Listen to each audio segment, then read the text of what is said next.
Christ Triumphant for May 27th. The reading is entitled, Churches to be Built to God's Glory. 2 Chronicles 7:11. Thus Solomon finished the house of the Lord, and all that came into Solomon's heart to make in the house of the Lord, and in his own house, he prosperously effected. Nearly 3,000 years ago, by divine appointment, the temple was built in Jerusalem. The nation of God's choice had been greatly favored. They dwelt in costly houses, while they still worshipped God in the curtained tabernacle. Here the Shekinah, the visible emblem of God's presence, dwelt between the cherubim, and out of the perfection of beauty God shined. There have been times when it seemed necessary to worship God in very humble places, but the Lord did not withhold his Spirit nor refuse his presence because of this. It was the best his people could do at the time, and if they worshipped him in spirit and in truth, he never reproved nor condemned their efforts.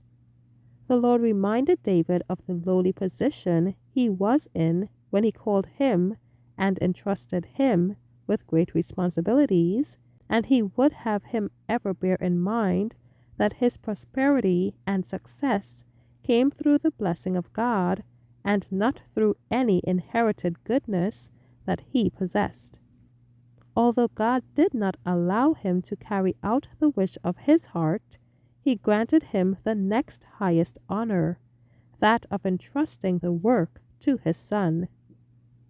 Solomon received special wisdom from God, yet Solomon did not find among the workers of his nation and religion those qualifications, that fine skill that he deemed essential to carry forward the work of building a temple for the God of heaven. He was therefore obliged to send away for artisans, people who would do justice to the responsible work entrusted to them.